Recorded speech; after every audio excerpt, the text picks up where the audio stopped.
Let's talk World Cup. The final whistle has blown in Atlanta after a month of memorable moments here. It is a wrap for 2026 FIFA World Cup right there at what we can now once again call Mercedes-Benz Stadium. Yep, no longer Atlanta Stadium. Our city has been buzzing with hundreds of thousands of soccer fans from around the world for this past month. Our Martin and Reggie Chatman were inside the stadium for the electric atmosphere, and for moments fans will never soon forget. Martin, Reggie Chatman outside Atlanta Stadium, where we come to a close, put a bow on 8 incredible matches for the World Cup tournament here in our city, and it has been truly unbelievable. Reggie, you were at all 8, and I think there are so many memories for people that have walked through our city, walked in the building, around the building. Yeah. We've had incredible matches. All 8 of them have been ones that people should remember. I mean, and for many, many different reasons, and it was cool because every single match felt different, whether it was the stakes, whether it was the team, whether it was the countries. Every single one felt different. 7 of 8 matches were sellouts, which means 68,239 were in 7 of 8. The other one missed it by like 800 people. So for those doing math at home, that's like 525,000 people that have come through these doors over the course of the last 6 weeks. And every single match was something that people can remember for one reason or another.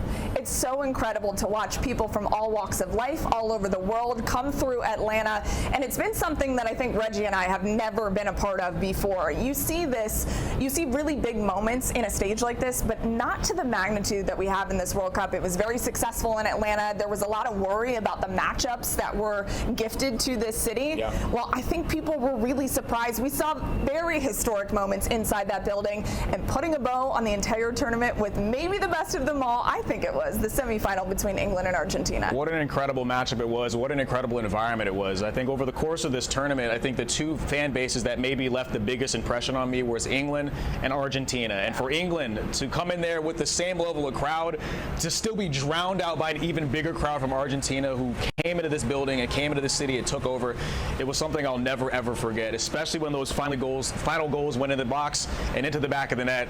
Just the crowd cheers is something I will never be able to get out of my head. And you won't forget FanFest. FanFest, man, I'll tell you, FanFest has been a whole lot of fun. The fact that Atlanta's been able to host and have everything around the single area, and I think that it's cool because people have been talking about it on social media. Atlanta might have been the best spot for the World Cup if you want to get the full experience. And of course, that air conditioning aside, really helpful as well. Falcons owner and Atlanta United owner Arthur Blank told me this was a highlight of his life, and I think it was for Reggie and I as well. Huh. Wow. All right. It's going to be tough to top that, Reams. It's been a lot of fun the past month. It's going to be tough. We got the Super Bowl in like 17 months, so yeah. We'll try them. And 2031 Women's World Cup coming to the U.S. among other countries. There's a chance the city of Atlanta hosts some matches then. We don't know. Because they haven't announced the cities yet? They haven't announced the cities yet. Well, we just know the countries. So if this wasn't a good enough bid to host anything for the Women's World Cup, I don't know what could be. I mean, we had the president of FIFA calling this one of the best places to watch. Yeah. He said some of the best matches happened here. He said our stadium is a heart and a soul. Yeah. And then he teased ahead, Reams. He said, much more to come in Atlanta and America when it comes to soccer. So it makes you wonder, is he teasing the 2031 there? I mean, that would be very interesting. It's also, Atlanta United. Hopefully, this is a resurgence for them. I'm not an Atlanta United fan. I am a soccer fan, but not an Atlanta United one. Here in the Who's MLS. your team? I'm a Charlotte FC.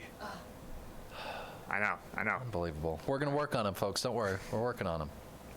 But I think this is a really good moment to reinvigorate a fan base here in Atlanta, to help expand the Atlanta United fan base, help reinvigorate that team. They've had a couple of very bad years after a couple of very good years. So it'll be very interesting to see if we can use this moment to help push the future of soccer here in Atlanta. Charlotte FC. All right. Reams, thanks.